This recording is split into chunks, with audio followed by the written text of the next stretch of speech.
Distribution provided by Cloud Sigma, the cloud that adapts to you. Visit cloudsigma.com/thisweekin for a free $200 credit. Today's episode of This Week in Startups is brought to you by Hiscox. Go to hiscoxusa.com/smallbiz for your business insurance needs. And by Stamps.com. Why go to the post office? Use Stamps.com instead. For a no-risk trial and a $110 bonus offer, use the promo code TWiST. Hey everybody. This week on This Week in Startups, Kwindla Kramer is here from Oblong Industries. They're doing tremendous work in the interface space. It's really fascinating stuff. Stick with us.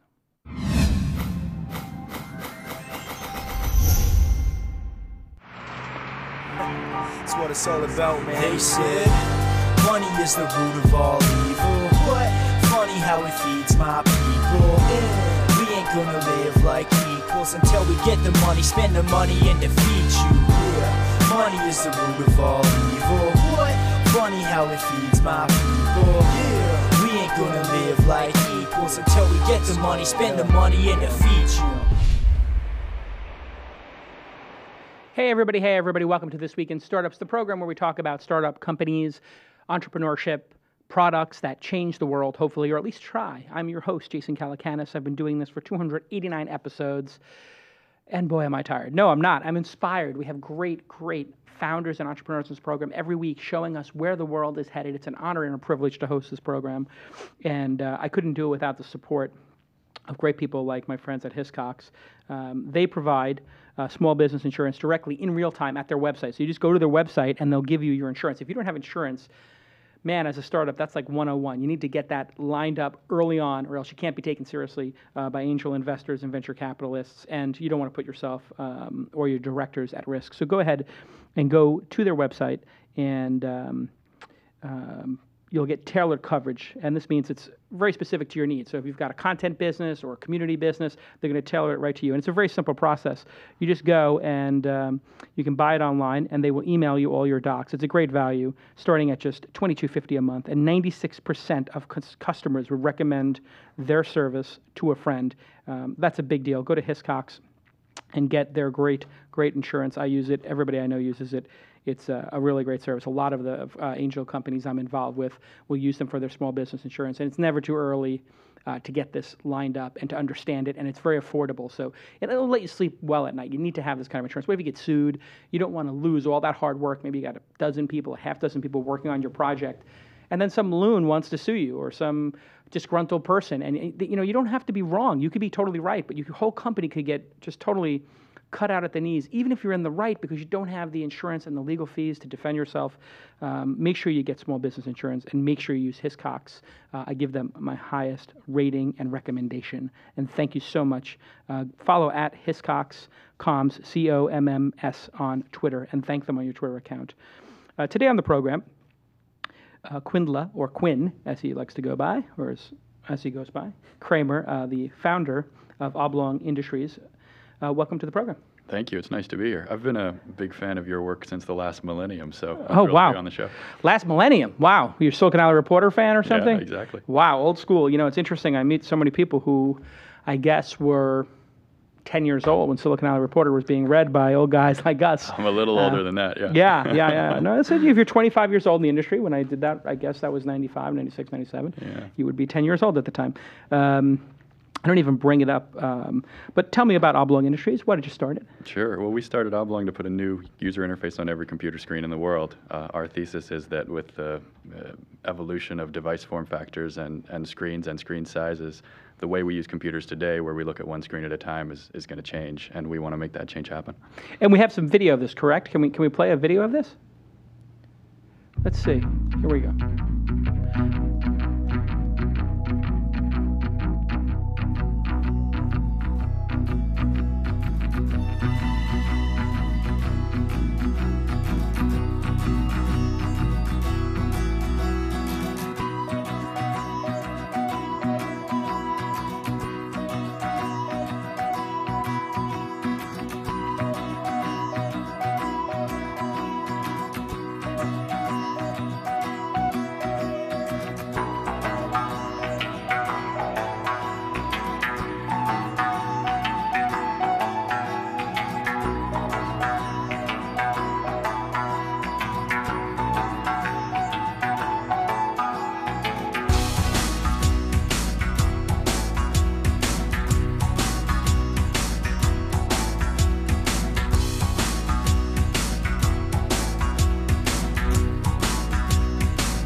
So we saw a lot of different applications there. Amongst those, maybe you could walk us through some of them and what you think, because we've seen these interfaces in Minority Report, or I guess Jeff Hahn did a lot of work on this early in the day. We sort of TED Talk, whatever that was, 6-7 years ago. Clearly this idea has been out there for a while, but so what's the application now, and is this stuff going to become reality, or is it just sort of relegated to the gaming community? Sure. Yeah. Well, we sell real systems to big data early adopter large companies now, and we have since we started the company in 2006. Yeah. And we have a product, a broad market product for corporate conference rooms that takes the multi-screen, multi-user, multi-device worldview that we have and makes it available in any business context anywhere in the world. So this stuff is real, and it's getting more and more real. So big data is one application, and then conference room meetings is the other now. Yeah, that's true right now. And I think that as device costs come down of things like the Xbox Kinect sensor, we're going to be able to embed these interfaces in more and more contexts. And what we believe at Oblong is this is the way you're going to use a computer in 10 years, no matter what you're doing, and no matter what the hardware is that you're interacting with, you're going to use a spatial, gestural, multi-screen, multi-device, networked user interface. Now, we keep getting these promises of new interfaces are coming, and we've had this since the PC era, right? In the 80s, ever since the mouse came out, people were saying, "Hey, the interface is going to advance by leaps and bounds." It seems to move much slower than, say, the pundits. I'll give it credit for. I mean, what was the leap after the mouse? The trackball, and why is the evolution of interface so slow? No, we agree with that, and part of our motivation for founding the company was the fact that we felt like it had been 25 years since the Macintosh made the graphical user interface kind of safe for broad market computing, and it was time for a change. But big things happen in user interfaces, and we believe the interface is the computer. So big things happen in how you use computers when the enabling technology underpinnings evolve. And what we see happening is that the pixels getting much, much cheaper and device form factors evolving is what forces the next interface to become, to come into being, to get birth. What do you mean by pixels becoming cheaper? You mean screen resolution, or you just mean the overall power of the computer? So you probably have a 42-inch or a 50 or 55-inch display in your living room. Sure. And 5 years ago, that nobody had one. Sure. And we walk into the kind of conference rooms we target with our conference room product, and there's 1 or 2 displays in every one of those meeting rooms now. 5 years ago at those companies, if you wanted a display for a meeting in the conference room, you had to call IT and get them to deliver you a projector, and then take the projector away. So the dramatic drop in the price of flat panels is a big driver here. And at every size, and at more and more dense resolutions. So you have big screens, and you have screens embedded in things you carry around in your hand and in your pocket. I have more pixels on my body when I walk out of my house to get in the car to drive to work than, I had in the whole research lab at MIT that I was part of, probably, right? Yeah, if you've got a Retina display on your iPad 3, and so what's been the biggest interface leap since the mouse and the trackball, which nobody really used? Pen computing never really took off. Palm was sort of this interesting fad, but it never became a trend. So what's the biggest trend that we've seen since trackball, I guess mouse, which if you consider those one interface? Well, there's definitely been a real efflorescence of touch over the last few years. When we started Oblong, there was no iPad, no iPhone, no Kinect, no Wii, and the question we always got was, well, I have a mouse, why would I want to use anything else? Well, we don't have that question anymore because people have learned to use these great touch devices. But our feeling is that that's a very small baby step towards this future, and that what you really want is touch plus all of the space in front of the screen to be active for you, no matter how big that screen is. So that's true on very small screens you hold in your hand, and it's true on screens you have in your living room or in your conference room at work. So is that the y-axis, I guess? You have the x, the y, and is the y the depth? We call it z, but it depends on exactly how you lay out the coordinate space. X, Y, Z. Yeah. So the idea is that not just the monitor's resolution, their x, y, but you have this Z plane going in and out. Exactly right. And the more finely you can track objects in front of that screen, the more you can do with an interface, the more rich and general purpose an interface you can build. And all of this has been enabled by tracking through, or that Z level specifically is tracking through webcams. And a new generation of depth sensors. So depth sensors, the sensor that's in the Microsoft Kinect is made by an Israeli company called PrimeSense. Right. There's a few other competitors on the market. Right, that wouldn't be considered a webcam as such. It's a depth sensor. It's sort of a webcam mated to some piece of technology that can give you that Z-axis, a depth map How combined does it do with that? So there's a few different base technologies. The one in the Microsoft sensor projects a little speckled infrared light pattern on the world, and then the camera actually looks at the deformation of that speckle pattern and can do some math to back out how far away each pixel is from the device. It's a very good technique. It's very inexpensive. You can create consumer class devices. It has some resolution limitations. It's going to have to get better to build interfaces that are better for things than just games. It might know that I'm throwing a punch, but it may not be completely accurate, is what you're saying? It might not know how many fingers I have clenched or something? Yeah, I mean, accuracy of that particular sensor that's on the market today is probably about 2 centimeters in X, Y, and Z. And the accuracy of our glove-based systems that are direct descendant of the systems we built for Minority Report is about 1/10 of a millimeter. And you built those systems for Minority Report. Now, were those working systems, or were those CGI post-production kind of? So the graphics were actually done in post, but the systems were fully fleshed out, and many pieces of them worked. They were based on work that my co-founder, John Underkoffler, had done in grad school at the MIT Media Lab. Got it. So John built these beautiful systems that took computing out of the beige box and put it in the world with you and tracked objects and people. And the production designer for Minority Report, a guy named Alex McDowell, came from LA to the Media Lab to see what the future was going to look like, and he saw John's stuff, and he pulled John out of Cambridge and brought him here to LA, and John worked on the film for 2 years. For 2 years? Yeah, a Steven Spielberg production is no joke. 2 years of effort to get that into the film. But how much of adoption do you think science fiction plays in the adoption of new technologies? I mean, people seeing it in Minority Report, does that prime them to understand the interface and did that prime them for the iPhone and pinching and zooming? I really think so. And those Minority Report clips, so Minority Report came out 10 years ago. It's unbelievable. In every piece of press about us or about the Xbox Kinect or about other new startups doing spatial tracking, there's a Minority Report reference. And I think one of the reasons Minority Report has stood up so well is because John wrote software manuals for the actors. Like, they knew exactly what they were doing on screen. It was a fully realized system. Right. And it was really compelling to people, and it really changed people's ideas about what it would mean to use a computer. When you see Tom Cruise doing the gestures, it's pretty clear that he's doing them accurately. Yeah, he knows what he's doing. And is that interface carry over to today, do you think? Absolutely. And we sell systems that are recognizably the same systems as in Minority Report with a similar gestural vocabulary. I will say, though, that gesture is critical to us, but it's a means, not an end. The reason we care about the gestural component of what we do is because it's the highest possible bar for the interface. What we really care about is the multi-screen, multi-user, multi-device computing future. We think you should be able to write a program, an application, that runs across all your screens and all your devices. That should be the natural assumption of how you use a computer. And that's the more practical use case we've seen.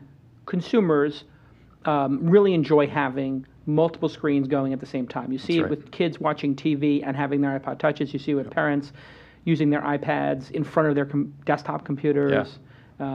It's a trend that was expected or not expected for you? Well, for us, we built the company to make that happen. Right. But it was surprisingly heavy lifting early on. I mean, we felt like we were too far ahead of the curve in 2006, 2007. And we really had to sort of explain to people, look, pixels are going to get really cheap. Sensors are going to get better and better.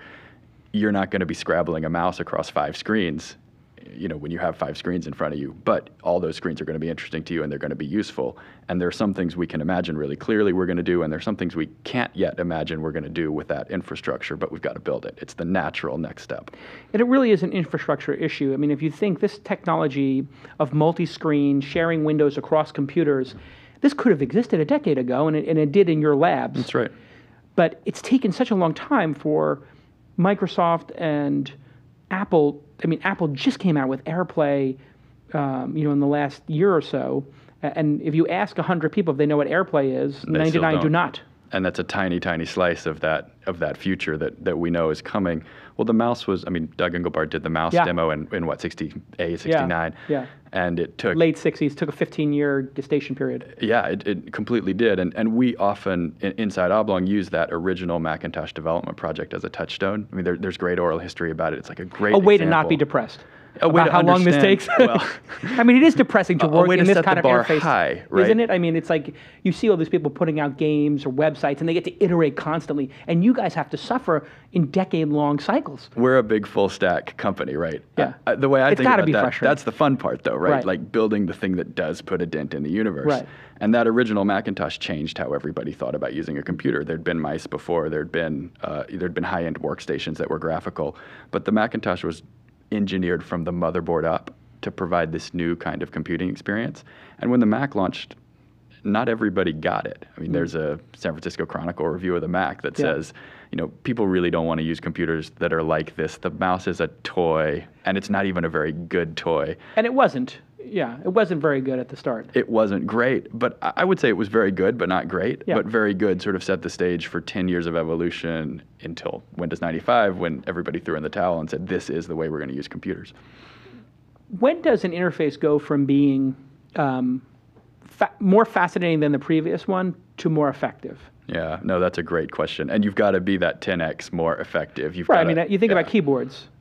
The keyboard, when the mouse came out, there were still people saying, like, why would you ever touch your... And I tell people here, like, touching your mouse is death. Like, learn the keyboard shortcuts, you're going to go faster. Yeah. But with touch interface, it's not the case. So I think how do you judge that? we got partly trained away from the mouse by these mobile devices that really there's no room for and really not good affordances for a mouse-like thing. So we had to sort of work on direct touch.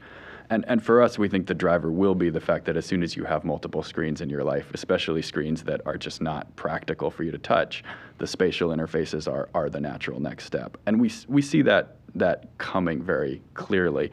And there are kind of killer app domains for us, like the conference room, where you want 2, 3, 4, 5, 6 screens so you can share all your work with all your colleagues up across the walls of the conference room, that we're starting to get real traction on. So, I mean, I think as a startup, you're always looking for that little killer app, that market entry point. So we feel like we found a couple of them, and it's going to blossom from there.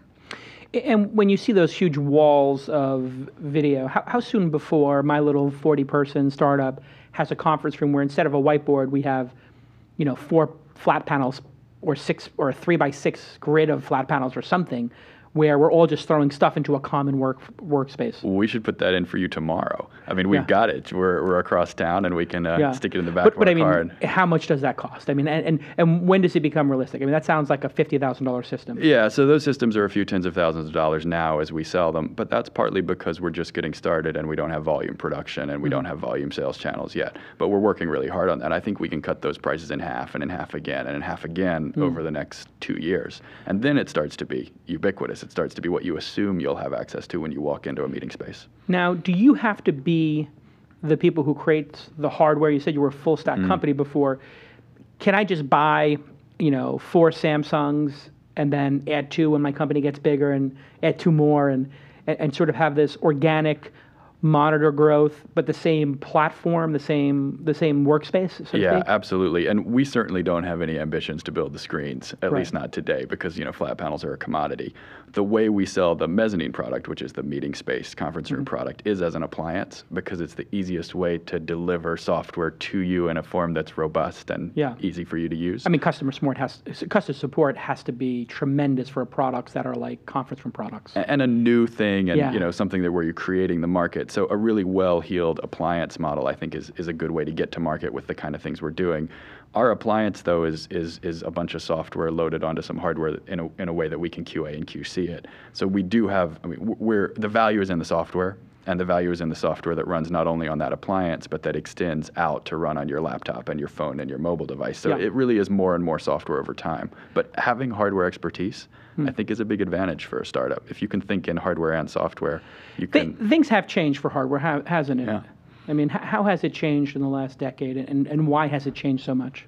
Well, everybody knows, I think, that software has gotten easier. I mean, they're so much more accessible, development tools, hosting environments, all that. So the bar has lowered in terms of what you have to know or the funding you have to start a software startup. That same thing is starting to happen for hardware. It's easier and easier to prototype hardware. I still think we're in kind of the part of that curve where if you really invest in hardware knowledge and hardware competence inside your company, you have a huge strategic advantage. But I think in 10 years, we'll see hardware as something that more startups have access to in the same way that we now see software as sort of a level playing field. Yeah, so the ability for any company to create apps and have software, we might see a time when any startup is just like, yeah, here's a piece of hardware for you. Yeah, exactly. Because sometimes that's the right way to deliver bits. Like as one of our investors, Brad Feld, says, you should deliver some of your bits wrapped in plastic, which is a great model. I mean, there's all sorts of small devices that change people's lives that you can only deliver as a device. Software as a service is not the only technology sector, right? Yeah. So when we get back, I want to hear a little bit more about the sort of line between science fiction and the sort of reality and science, especially in healthcare too, because that's a sort of a big space where it seems like people could be wildly efficient, and if that's actually happening yet or not. But don't answer yet. Let me read my commercial for Stamps.com. Hey, going to the post office is a complete waste of time. We know that. You don't need to do that. And I mean, listen, there's nice people who work there, don't get me wrong. I've been to the post office many times, but not recently because I use Stamps.com. And I'm very lucky with this program. Now that we're a couple hundred episodes in, I just get to give a list of these are the products I love to Jason DeMont, and he talks to those companies, and they say, yeah, we love the program, we love to support it, and I get to read partner messages. I mean, I guess they're advertisements in a way, but it's basically products I use. So I tell you about products I use, and it funds this program being free for the 100,000 people who download every episode. And boy, Stamps.com is a product I can get behind 110%. You can buy and print all this postage at your office or home, and I can tell you that means accurate stamps. Everybody puts a couple extra stamps on things. Oh, well, make sure it gets through or whatever. You don't have to do that. You don't have to be inefficient. This product will pay for itself just in that efficiency. And boy, if you look at the U.S. Post Office's suite of products like Priority Mail and Media Mail and some of these things that we use, it saves a lot of money versus the competitors, and it provides the exact same service, in some cases better. And if you look up, you compare the U.S. Post Office to some of the other services, they actually beat some of the other services that cost 2 or 3 times as much. So I cannot tell you what a great bargain this is. And value is what it's all about in business, saving money, saving time. And this product does both of those things. So go to Stamps.com and click on the microphone at the top of the page, Stamps.com. It's a pretty good domain name. And just click on that microphone on the top right. And if you heard about us on a podcast, boom, there it is. Let me show that one more time. You go to Stamps.com and you see there's a microphone on the top right. They love to support podcasts. Boom. And you just click on that podcast there and you put in the code TWiST and you'll get a no-risk 4-week trial and a free digital scale. That's what I was talking about before. And $55 or up to $55 in free postage. It's incredibly affordable. The product just works. It's flawless. It's seamless. And it's going to make your life better. We use it at home. We use it here at the office. I guarantee you're going to love it. And everybody go thank Stamps.com, Stamps, C-O-M, on Twitter. If you've already got one, just thank them for supporting This Week in Startups and free independent podcasts everywhere. I know that they support a lot of other podcasts too that you love and listen to. So thank you so much, Stamps.com, for believing in podcasting, believing in independent media. And it's very easy for me to get behind the product because I use it. It's an awesome product. You're going to love it. Go ahead and go to Stamps.com, click on the microphone, and put in the promo code TWiST, T-W-I-S-T. Okay. When we left, we were talking about interfaces. Coming back, we're talking about interfaces. Healthcare. This is the area where people say multiple screens, depth. This is going to be the holy grail. This is going to change everything. Why do they say that? Is it going to change everything, or is it just, again, science fiction? Oh, no, I think healthcare is really ripe for big data in general and better user interfaces in general and new ways of thinking about what you're putting on your screens so that you can do a better job serving the patient. We have a couple of partners who we work with, including General Electric, which has a really big healthcare practice. Sure. So we've been learning about healthcare. We've been learning about the imagery-heavy workflows and things like radiology. And those workflows, like just about every workflow, are going to get disrupted every few years by new technologies. And I think that, the moment where that happens for things like radiology is very close. Also, touchless interfaces in the operating room are potentially really transformative to putting the right information up on the right screen so that the doctors and nurses in the OR know what they need to know when they're cutting into you. So I'm a surgeon, and I am cutting somebody open, doing open heart surgery, and my hands are covered in blood and whatever, and I'm just pointing over to the side, flipping through your medical records. Yeah, and maybe you're actually driving live some imaging systems that are in the OR, and you're getting the right depth, and you're getting the right angle, so you can actually see what's, before you cut, you can see where to cut. So I have a 3D model of the heart, and with my left hand, I'm rotating the heart and looking and twisting and figuring out if I'm in the right place, and the right hand's a scalpel. That's right. One of those tools even one of the more robotic tools that does that. That's exactly right. And in today's operating room, that person holding the scalpel is asking somebody else to orient the imagery or to put the prep work up on the screen. And that's fundamentally much less there's a gap in the control loop there, right?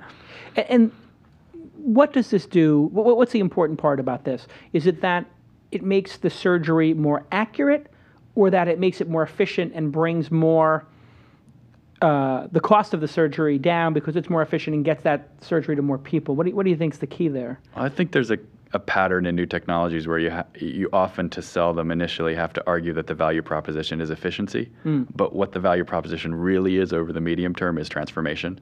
So if you can make the surgery a little safer, a little faster, require one fewer people in the OR, well, that's a good thing.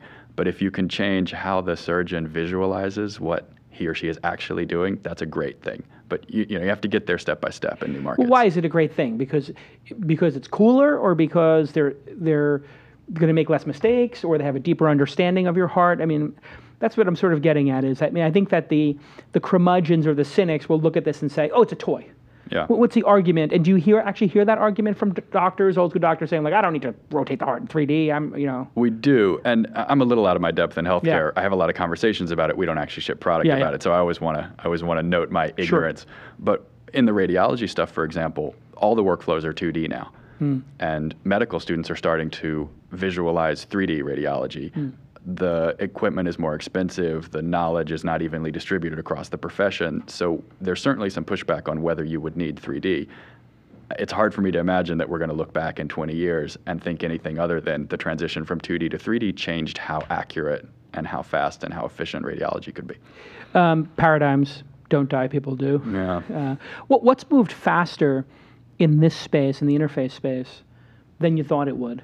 The adoption of the iPad in corporate America has been really interesting to me and hugely helpful, I think, in pushing interfaces forward. We ship, with our conference room product, we ship a spatial pointing device. We just call it a wand. You can pick it up off the table. It works like a laser pointer. You can move anything around on the screens. Some people love the wand, but some people don't, especially older people who are maybe not so comfortable learning a new piece of technology in front of all their colleagues. Yep. It's become a much easier sell to drive all these screens in your average conference room because those same people have fallen in love with their iPads. Right. So we can say, oh yeah, no, you can use the wand if you want. You can use your web browser if you want, or you can just use your iPad. And we don't have to sort of get over the resistance of a new piece of technology to drive all the displays in a room. It's a nice thing when other companies create a product that makes your product that much more rich and enjoyable. It's really great. It's like this manna from heaven. Yeah. I mean, I think Sonos, the music system, had the same experience, which was they used to sell with an interface that was a $400 or $500, very heavy, weighted, like really nice, rich device to sort through your music. And then of course the iPad comes out and the iPhone came out and they made apps. Yeah. And now everybody just uses their iPad for it. But actually I like the old school, heavier, dedicated device. What's the advantage of the dedicated over the dedicated device over the sort of leveraging somebody else's ecosystem and the sort of generic device? In our world, specifically, the standard devices aren't yet sort of fully part of your physical world. So you can't walk into one of our conference rooms and hold an iPhone in your hand and have the room know exactly where that iPhone is. So you can do a certain amount of spatial manipulation of the things on the screen, and you can use the touch screen, and it's a really satisfying experience. Right. But we know, as the people who are building this stuff, that it's missing a little bit. Whereas you pick up our spatial wand, and anywhere you point in the room, to a pixel accuracy, we're tracking where you're pointing. And you can just do an enormous amount of subtle and complicated and interesting things with that are completely easy for users to master. So there's a missing link now in terms of the sensing capabilities and the device interconnects in standard shipping products. I think that's going to shift over the next 5 years as this way of thinking about multi-user, multi-screen, multi-device starts to become more common. Let's talk about patents for a second. I know you guys probably have a lot of patents. Yeah, we do. And a lot of patent abuse going on, a lot of patents in the news. And what should be patentable in gestures? So should the act of pinching or zooming, should that really be patentable? Or is that something that because it exists in the real world, when you see people in Minority Report opening things up and, doing the common gesture that you would do in any movie or framing a picture, should those things be patentable or not? I'm personally generally much more a fan of innovation-derived business models than of protectionist-derived business models. And I think in many parts of software and systems development, it would probably be better not to have patents at all than to have patents. Right. We live in a world where the patent system is what it is, though. Right. So for a startup company, I think it's really important to look at that and say, okay, well, in some areas of work, defensive patent strategies are really critical. Right. And that's what we do at Oblong. We sort of patent everything that we can within the spirit of the patent laws. Right. And then we'll sort of let it all come out in the wash as these things evolve. Right. You have to defend yourself. You have to play the game to a certain extent. But if you had your druthers, it'd be great if everybody would just battle it out on a product basis. I really think so. And I'm not an expert in domains like pharma, so there may well be sort of economic incentives that are tilted differently in those industries. I think what matters in software and hardware are innovation, not patents. So when you see this massive internet trolling by Nathan Myhrvold, and he's just patenting everything in the world, bringing a bunch of smart people who are colleagues of ours to come together and just patent stuff for the sake of patenting it, does it feel fair to you to do something like that? It doesn't seem to me that that's the best place to put resources, right? Yeah. You could continue to innovate, or you could lock up the innovations that you come up with. And I think if you continue to innovate, both your companies in general and the world in particular are going to come out ahead in the long run, right? Yeah. Should patents only be given to people who actually put the technology to work, actually productize it? Do you think that's a possible solution? We've heard people talk about that. I think it's a possible solution. I think it's tough to figure out exactly how to specify that. Like, what does it mean to be, utilizing or putting into practice an invention? Right. Yeah, you could hack that pretty easily if you're a big company with a lot of resources. I think you probably could, and any system you set rules up for is gameable. Right. And I think that's part of the problem with our current patent system. I do think certain kinds of intellectual property protection are valuable to society, but I think it's very hard to figure out exactly where to draw those lines. Yeah, and they seem like they're hopelessly underfunded to take on this challenge in the face of companies which have unlimited resources. Well, the backlog in the patent office is very long now. I mean, we have patents we filed in 2007 that we haven't received an office action on yet. Wow. So they're working very hard, I'm sure, to catch up on that backlog, but it's long. And when they catch up on the backlog, where do they date your patent to, and You do get the priority date from when you filed. Right. But then you're already whatever number of years into it, so the whole thing is becoming this very weird. I mean, what if a lawsuit happens in the window where your patent is not yet resolved? I mean, so many issues. Yeah, it's complicated, and the law is evolving. I mean, there are a couple Supreme Court cases last year. I try to follow this stuff so that I understand how to craft a defensive patent strategy, but I don't pretend to understand the details. It's almost coming to the point where it's collapsing on itself, which would then might be a necessary part of this process of rethinking it. I think that's right, and I think we saw that with music copyright over the last 15 years, and we're still not in a steady state for compensating artists for recorded music, and I don't know what that steady state is going to end up looking like. It's been an interesting transition, but hard on existing business models, as transitions often are. Yeah, and so tell me about the company in terms of how long it's existed, how it's been funded, and how many people work at it. What's the particulars of the company? Sure. So we started the company here in LA in 2006, and we were just a handful of people. Most of us knew each other from the MIT Media Lab. Yeah. And we had customers very early on. We had Boeing as a big early customer, and we were delivering them systems for big data. So they were doing large-scale, really high-fidelity military simulation. They just needed to be able to see their data better and be able to manipulate what was going on in real time in these sort of 200-person scenarios. So we were selling our systems very, very early. And we were in a nice position that Steven Spielberg had filmed our marketing video, our first marketing video. So Yeah. we were able to. Is he a shareholder? No, he's not. Why not? That's a good question. Shouldn't he be at least an advisor? Can't you just ship him 50 basis points and say be an advisor? He's a busy guy, but we certainly feel like we Great get for your website. Yeah, very much so. Advisor Steven Spielberg. Right. Well, I mean, he was invaluable, right, in the sort of formative arc of this thing. We have a little unusual Head of arc. Public Relations, Steven Spielberg. That would be great, right? The academic lab to Hollywood to sort of hardcore tech startup is not a super What were you common guys trajectory. at MIT? What were you guys at MIT? So I was at the Media Lab from 96 to 99. Is that Negroponte days? Yeah. Tell me about the Media Lab when Nicholas Negroponte was running it. I was so lucky to wash up there. I had no idea, I was young. I had no idea what I was doing. But Well, explain to people who don't know the period of time. So Paint a picture. at the Media Lab in the mid-1990s, there was this incredible kind of interdisciplinary academic research mindset grafted onto a demo or die, build new stuff and show it to people ethic. And that was new. I mean, there were not a lot of sort of computer science, design, hardware, interdisciplinary programs at all in academia, and there weren't any where the sort of driving ethic was to build something new every week. Wow. And what made that possible was the personality of Nicholas Negroponte, who founded the lab, and who kind of pushed the lab to be kind of always in that demo or die mode, and the collection of professors he'd kind of gathered to be the brain trust at the lab, and the funding. And Nicholas was such a great fundraiser, and this was in the run-up to the dot-com boom when companies had just started to figure out that the digital ground was shifting under their feet, that there were absolutely no resource constraints. So you showed up as a grad student at the Media Lab, and if you wanted to build something, you could build it. And it didn't matter whether it was crazy, because if you built it and you showed it and people liked it, great. And if you didn't, you built the next thing. And it didn't matter how expensive it was, mostly because there were resources to build new things. And so tell me about the first day you showed up there and knew that this was the place for you. Well, the first day I showed up there, I was looking up some research papers on programming languages, and I found what I needed on the web, which was quite new then. Right. This is 94? This was 96. 96, This okay. was So summer you're using 96. Mosaic? I was probably using Mosaic. Netscape 1.0. Yeah, probably so. And maybe on like a Sun or a DEC workstation, Sure, right? of course. That was Why just not? sort of $30,000 workstation to surf the web. Exactly.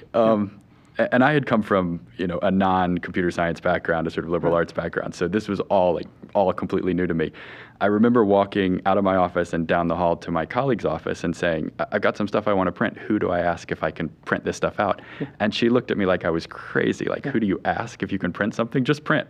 Yeah. Print 5 copies, print 10 copies, order the bound copy, Yeah. And that lack of resource constraints was just amazing. I mean, it let all of these new things get built that wouldn't have gotten built otherwise. The Internet of Things was being invented there at the Media Lab. Right. I got really, really interested in that. It sort of changed the course of my research and my...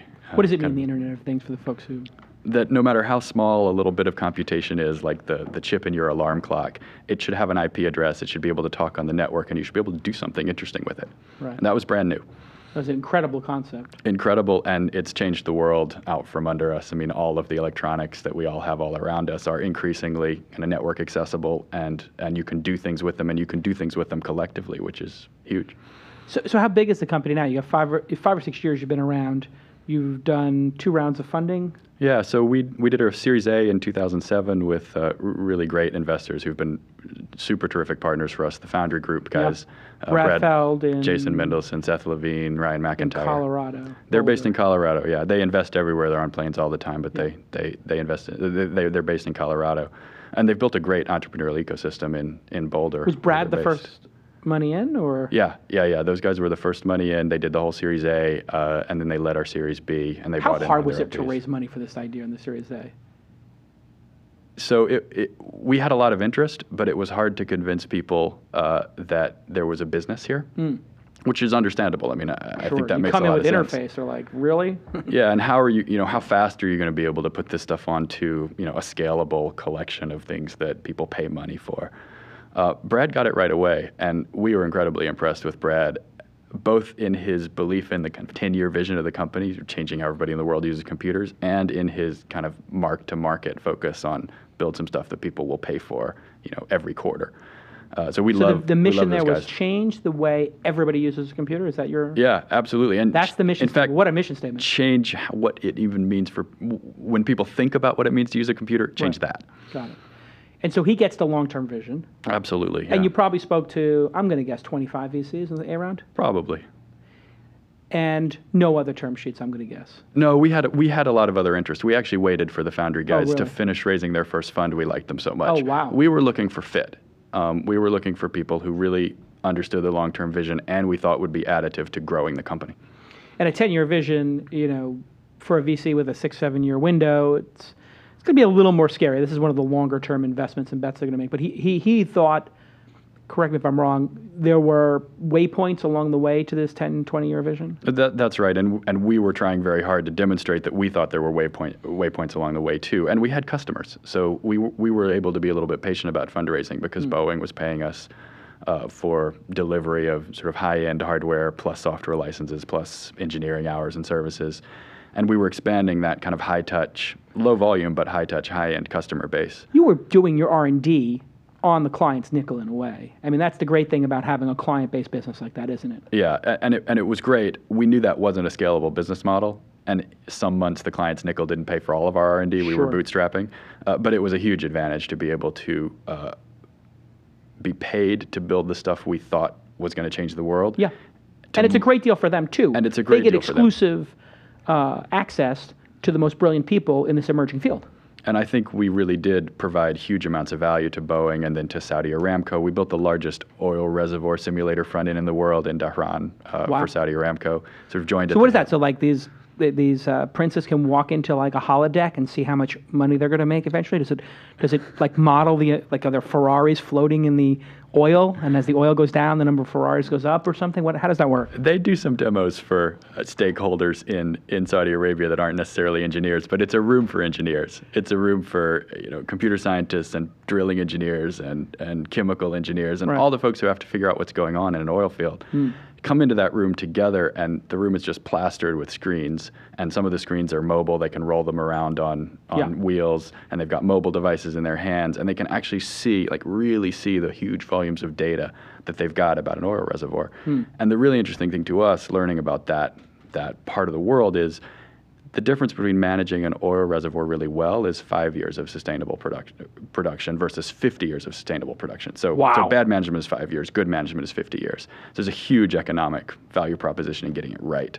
And they really care about that long-term management. I mean, that's the sales pitch. Yeah, see your data, make better decisions, get all the expertise involved in making those decisions, and extract. So the idea of writing a $5 or $10 million check to make this incredible simulation, not scary if you're talking about it could possibly save a multi-billion-dollar mistake, or could lead to an insight that makes an additional couple of $1 billion. Yeah, it's justifiable. Yeah. And now you're going down that curve of, okay, the oil reserve, which is worth $1 trillion, hundreds of billions of dollars maybe. Then you come down to conference rooms where a meeting that could lead to a business insight could be the difference between $1 billion decision to go into a market or not, right? This could be hundreds of millions of dollars or billions of dollars going on in a conference room for a Fortune 500 company. Or a few $100,000 over the course of a marketing campaign or a software development project. Well, which is sort of coming down from the C-suite down to the PR marketing companies making decisions. Yeah, and then you slide down to what? I think everybody who works with their colleagues ever at all is in need of better tools to share workflow. I mean, everything we do now is mediated by our digital devices. Right. Everything I do is on one of my computers or multiple of my computers, and I need to share my work product with my colleagues, and I need to see what they're working on to actually understand, the decisions we're making every day. So you guys have a couple of the Google Glasses prototypes, and you're starting to test them? We don't. We don't. You're lying to me right now. We followed that. I could tell you're lying so easily. No, you we're not. looked down at your shoes when I mentioned them. I think that's really interesting stuff. I think you're not working on that? Come on. No, we're not. We know some of the people who are working on Google Glass. You have to have Google. It's neat Google stuff. Glasses plus this stuff equals phenomenal. So that's actually another technology that was born at the Media Lab when we were there. Sure. The wearable computing stuff. That was a big push in the 90s, wearable computing. It really was. And the folks who pioneered that did amazing work, before it really should have been possible to wear a screen all the time and really figure out what that meant for your life. And some of those folks are now working on Google Glass. We view, So Google Glass really, really, really interesting. From our very narrow perspective, it's just another display. It's just another device. So good luck to them building it. You'll incorporate it when it's stable. That's exactly right. And we want to be the common operating environment that lets you take all your devices and share the computing context across all of them. So it's not fair to call it just another device, but I mean, But in fact, architecturally, that's how we think about it. Why hasn't voice why haven't voice interfaces ever become important? It seems like they're relegated to one use case, and that's driving directions. Yeah, so there's two problems with voice. There's lots of great things about voice, but there's two really hard problems. One is that it's just a tough engineering problem, speech recognition, and it's gotten enormously better, but good enough is a really high bar, good enough for general purpose use. And I do think we're starting to see some general purpose voice interfaces that are usable every day, and they are starting to change some things about how people use computers. So there's issue one is technical. Issue one is technical. Tough engineering problem, requires processor bandwidth. I mean, the reason Siri works on the iPhone is because they send it to a server. Like, it's a really computationally intensive problem. It's also the reason it doesn't work is because the networks are so terrible that the amount of time it takes to get movie tickets is 5 times longer than typing it in. So it's a tough problem. The other thing, though, is that voice is not spatial, and a lot of the things we do on computers actually do have a fundamentally spatial component. So you move the mouse around on the screen or you touch something on the screen, you're doing something spatial. And as we expand to multiple screens and embed these computers and screens in our world, it becomes even more spatial. So it's very hard to kind of communicate lots of things you want to do with the user interface through the voice channel.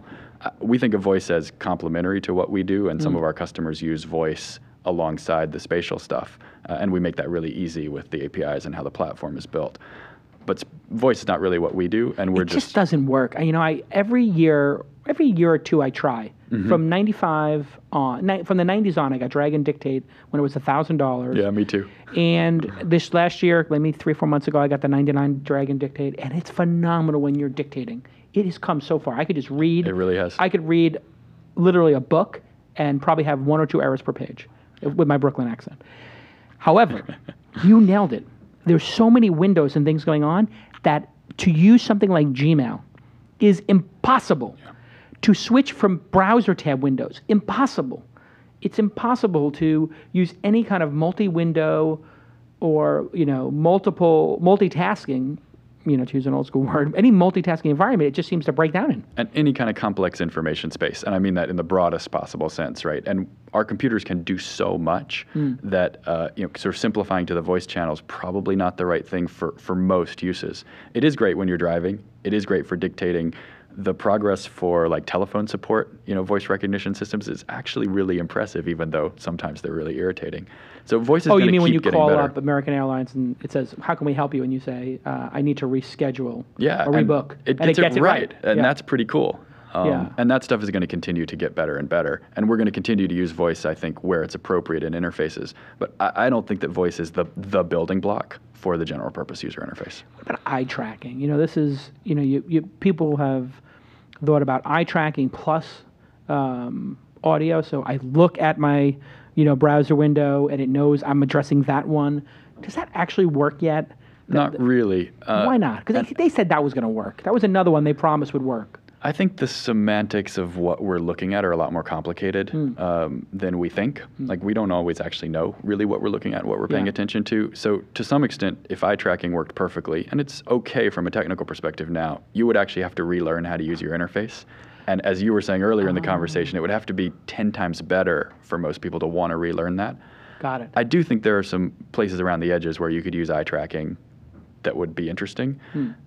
But the other place eye tracking breaks down is multi-user. And as you know, we're really, really obsessed with multi-user stuff. We think it's crazy that we have this computing environment, 30 years after the mouse, where we're still looking at one screen and assuming that's what it is to use a computer. Yeah. And as soon as you have multiple people in the room, eye tracking becomes both a harder technical problem and much less clear what you actually want to do with the eye tracking data.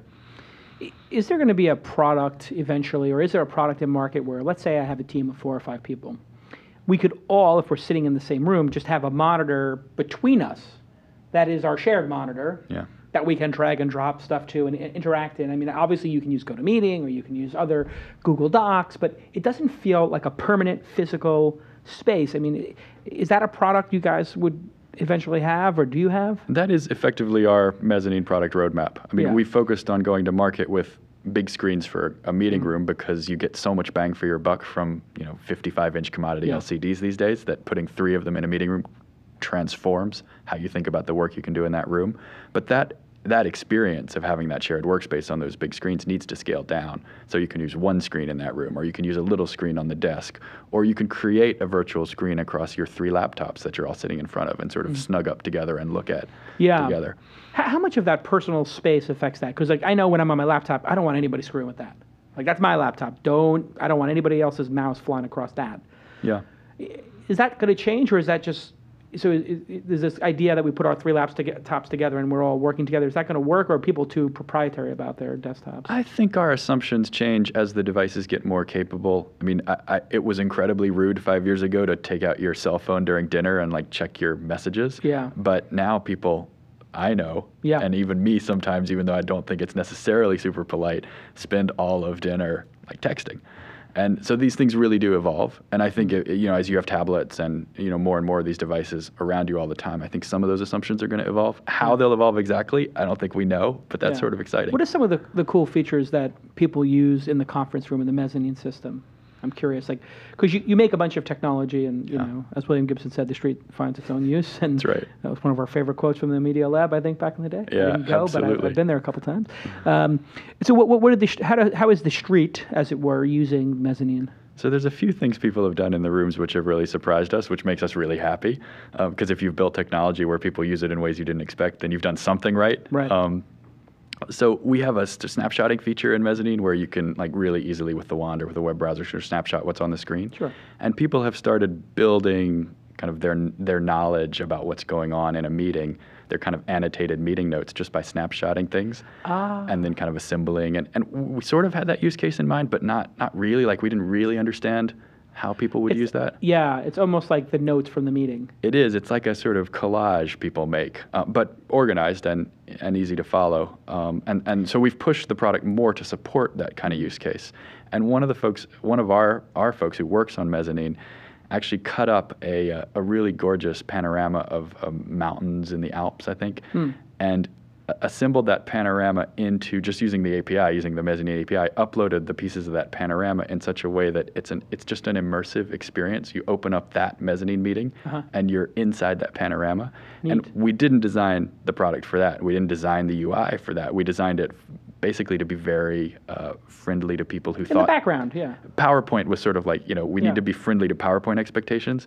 But as soon as you have those 3 screens and they're big enough and you can kind of upload stuff with the API, you're way beyond what you can do with PowerPoint. Are people making, I wonder, templates up there? So like, let's say we have a workshop on, I don't know, idea generation, or a workshop on,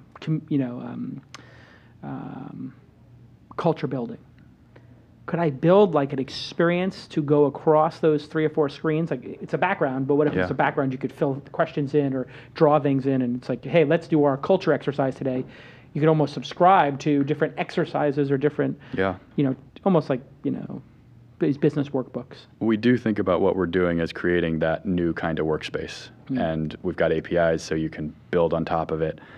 And one of the places we're selling into are high-end sales facilities, presentation facilities, executive briefing centers, where people are doing exactly that. Yeah, these kind of off-site meetings. And that's got the same kind of 2-step value proposition you were talking about earlier. The initial kind of grab for the customer is I can move stuff around on the screens. I can put up presentations that are kind of more high impact. I can get rid of my Crestron touch screen that controls the layouts. Yeah. So that's the first thing. It's like it's a little bit better than what I've got now, and it has a really high wow factor. But then the second piece of the value proposition is that it's this platform, it's this workspace, and you can create brand new things in it. What about schools? I mean, the people use these, whatever they are, $1,000, $2,000 blackboards that you can print stuff from and whatnot. Do you think this is the future of education, or do you think the future of education is Coursera and Udacity and being on your laptop and just getting access to the best teacher? Or do you think it's the interface that's the issue? I think it's both. And one of the things we did when we were designing the Mezzanine product was we really paid attention to that in-room experience where you come into a room with other real people and you have a new way of working together. That was very important to us because we felt like if we got that right, we could then syndicate big chunks of that experience over the network. But the reverse is not true. You can't build the network experience and then kind of turn that into the best possible real world experience. Yeah. But they both matter. And so we came at it through the vector of making the physical space and the multi-screen environment as good as possible. But then you got to make the network experience See, I great, think too. that you guys would be an amazing upsell for Udacity or for Coursera or some of these people who are doing the Stanford courses, and MIT, I guess, has OpenCourseWare and stuff. Because maybe I can't afford to go to MIT, or there's not a spot for me, or I don't want to go full time. And I'm very thankful that the videos are available and the courses are available. Yeah. But what's in between those two things? What's the Learning Addicts version of taking the computer interface course or the gamification course or the business entrepreneurship course? It might be, hey, for $300, you could come for 3 weeks to just interface with the teacher, and with 30 other people, and it's whatever, 5 people in each of 6 cities. I think that's right. And I think it makes a big difference to have 5 people together in a room. I think it changes the educational dynamic. Certainly the motivational dynamic. I think it does. The other thing, though, is that your living room should feel just like one of our mezzanine conference rooms. So you've got that's that crazy. 42-inch TV in your living Yeah. room, right? And you've got your laptop and you've got your tablet. Yeah. We're not able to use all those screens today. We're not able to use the sort of living room wall screen as part of that shared workspace. But we're on our way to fixing that. Yeah, well, when the Apple TV comes out and Yeah. other devices. So you took this company in one direction, and now you see sort of all these screens proliferating at a pace you didn't expect. Is it time to reboot the company and just say, let's just make this a free operating system and let everybody go crazy? Do you have those internal discussions, and where do they lead you? Well, we have those discussions all the time, although we haven't yet needed to think about it as rebooting the company, because we actually feel like we're on track. Like we had this vision in 2005, 2006, and we feel like we're delivering on it. Yeah. The question about how you get it everywhere, though, is the big strategic question. So we picked up what we think is a really big product segment to get the ideas out into the world. There are 12 million conference rooms in the world. Sure. So that's a pretty big market. Reasonable to go after that market. But that's not the end point for the company. The end point for the company is every single screen in the world has this experience on it. And delivering the operating system layer out to people so they can hack on it and tinker with it and build value on top of it is really important to us.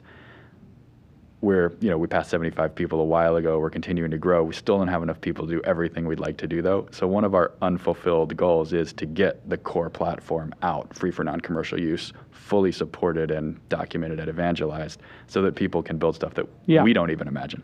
Yeah, I mean, that seems to be the home run, is getting that platform out there. And you guys did a Series B last year, Morgan Stanley. Yeah, so Foundry brought one of their LPs in, Morgan Stanley Alternative Investment Partners, and GE joined as a strategic. Wow. So what are the chances you think you'll get to that consumer level in the next year or two? I think we'll get there in the next year or two, definitely. And I think we'll get there with partners. We have conversations with some great potential partners to sort of embed this stuff in your living room TV and in other devices. It almost feels like the Google Pluses of the world, the Hangouts, are building up to your product suite, so you have no choice but to build down to theirs. No, I think that's right. And we were really explicit in our modeling early on, 2005, 2006, that we were going to start at the high-end price point, and we were going to push as far as we can to build the general-purpose technology stack that would support this worldview.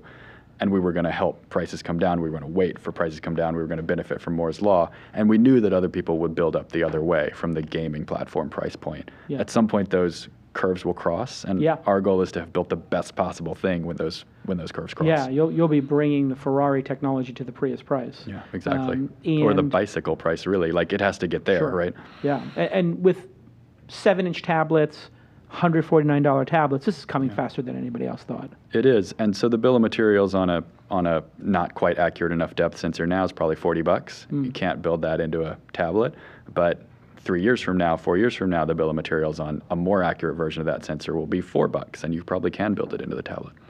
Can you attach it to a tablet today or no? Yeah, and we do that in lab-like uses, and we've donated some systems to MIT and to USC and to Rhode Island School of Design. So students there do wild and amazing and beautiful things. With a tablet with a depth sensor on it. With tablets with our tracking components on them. So they've got a system that our big customers pay several $100,000 for, and they're super accurate in terms of being able to track anything you tag. And then they build these beautiful sort of augmented reality multi-screen experiments with them. Yeah. But that's going to be possible with consumer quality sensors, 3-4 years out. Is augmented reality going to change everything, or is it going to be the equivalent of VRML?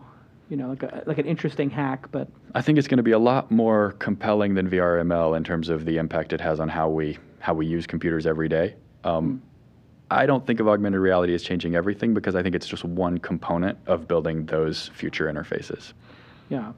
Why didn't virtual reality, markup language, and virtual reality become a bigger thing? I mean, I guess it is with World of Warcraft and these massively multiplayer online games, but people thought that this would be the paradigm in the interface, and in fact, it was Mark Pesce and other folks, Gerald Lanier, and it was right in that MIT Media Lab, golden era, let's call it, that people thought this would happen. It didn't. Why?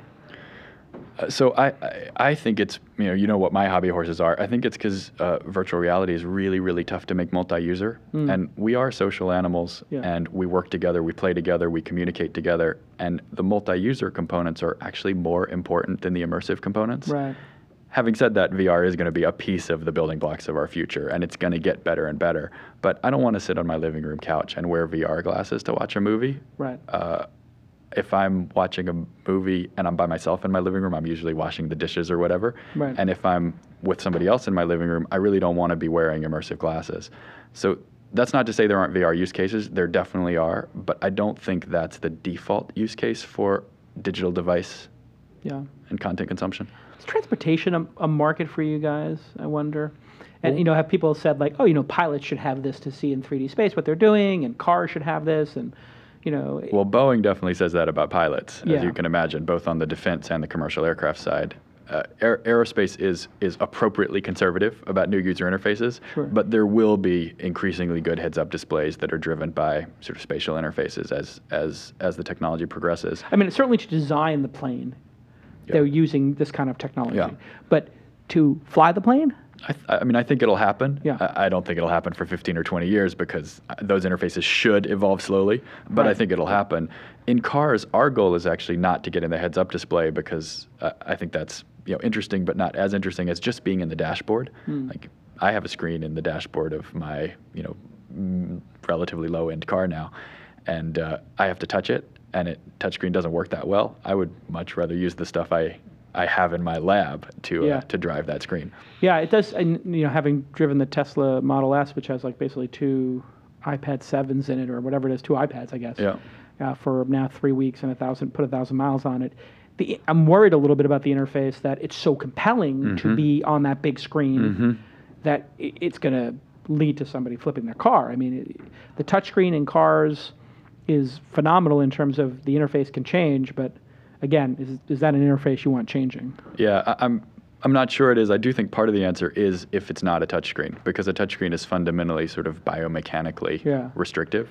And if you don't have to touch it, then I think you could design the interfaces to be safer and to be more flexible. And how so? Like just be a couple inches out from it? Yeah, it was sort of anywhere in the passenger cockpit, kind of in front of that dashboard space. If we're tracking your hands, you can kind of make things happen. Like I'm going to turn you just say volume and then just go like this. Exactly. And just rotate your hand left to right. No, that's right. To do it. The other interesting thing we've done a little bit of prototyping work on is if you never have to move your hands from the steering wheel, but we know exactly where your fingertips are. Oh boy. Then you can build some really easy to use, simple interfaces that are super safe because you just never take your hands off the wheel. So then I'm just twirling my right finger in a circle, clockwise or counterclockwise to affect the volume. Yeah, or flicking or whatever turns out to be ergonomically easiest. Yeah. Wow, that's phenomenal. Don't take your hands off the steering wheel. Yeah, and if you have a little bit of display sort of in front of the driver's eyes or in a heads up, then you can get interface cues about what to do, so it's not an expert system. My Corvette had that heads up interface where it was projecting the speed on the screen, and I always loved it because you didn't have to look down. Yeah.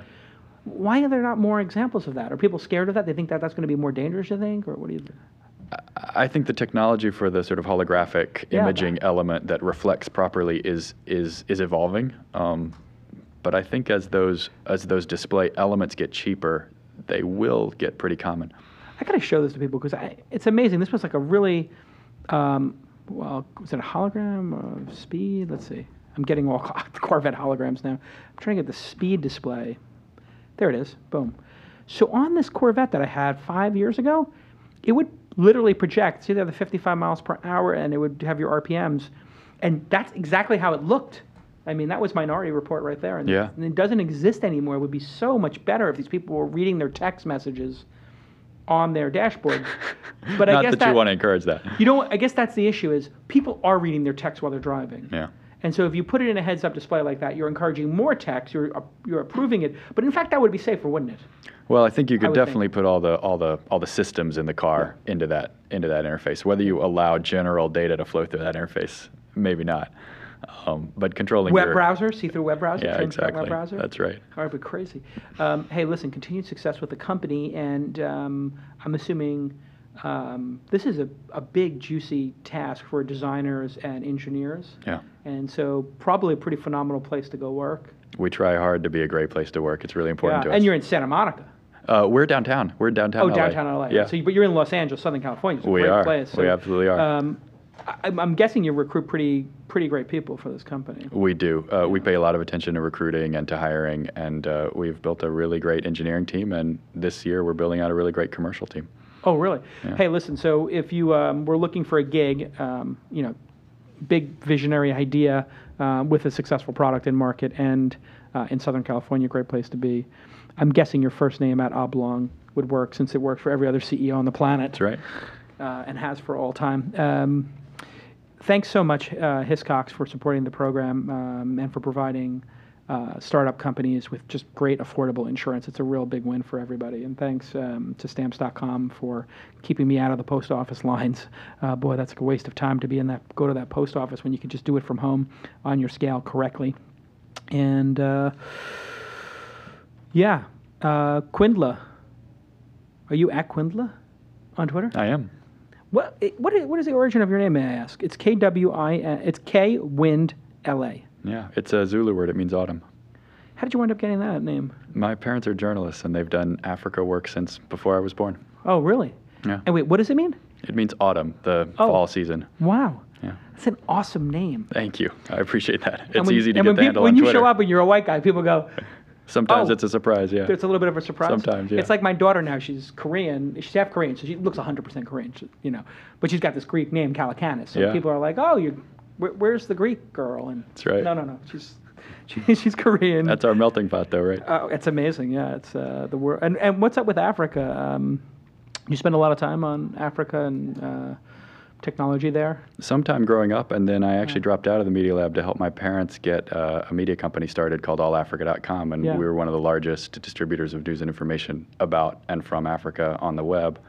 And that was great. That was a real labor of love. I meant to do All Africa for 6 months. I did it for 6 years. Wow. And we built a really great double bottom line business that pushes a lot of revenues back to publishers in Africa. Doing good by doing well, doing good and doing well at the same time. No, kind of that's the goal. But then California called. Had to come out here.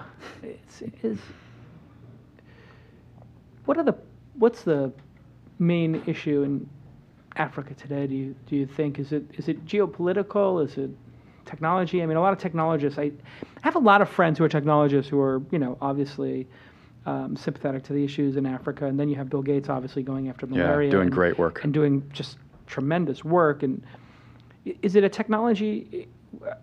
So many technology people are just applying technology there, but the smartest technologist we all know, Bill Gates, is applying medicine. Yeah. Well, I think political stability and standard of living are the two most important drivers. And if those steadily improve, then the technology comes and fills in and makes its own kind of difference. Yeah. But technology can be hugely transformative, and you see lots of really interesting stuff going on with mobile phone networks in developing countries. One I mean, it's laptop per fascinating. child was, Nicholas next week Yeah. Ponte, one laptop per child was such a visionary idea that the smartphone and the tablet has manifested itself. That's right. So. And you're seeing things like uptake of solar energy and faster in some areas, in very undeveloped areas Mesh networks. than here, and mesh networks, yeah. So there's really good stuff. Yeah. You're hopeful then?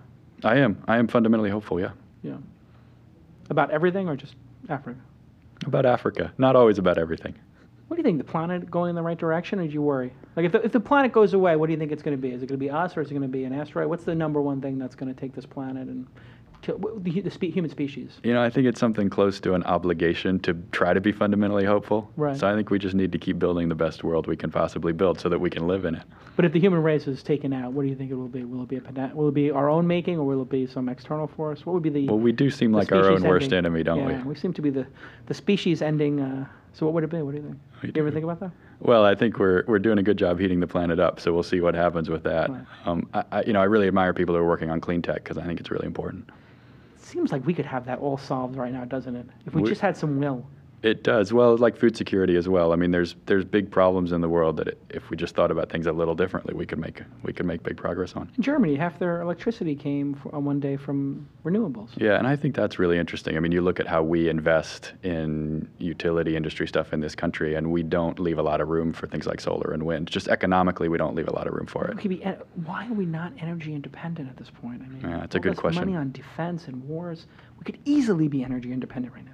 And now I'm not supposed to really talk too much about politics, right? I'm supposed to be That's boring the last and 5 minutes of the program. I always leave a That's little good. room for they get to know. well, what it's you really election think. season, so everybody's really excited about all these tough Politicians, tough choices. politicians can't get anything done. Anyway, it's all us. It's the technologists and the entrepreneurs who wind up getting it done. Yeah, and people who make buying decisions. I think you go through the checkout line, and the things you buy actually make a difference in where things are manufactured and whether things are manufactured using clean energy and all that stuff. I mean, I really think the power of the pocketbook is important.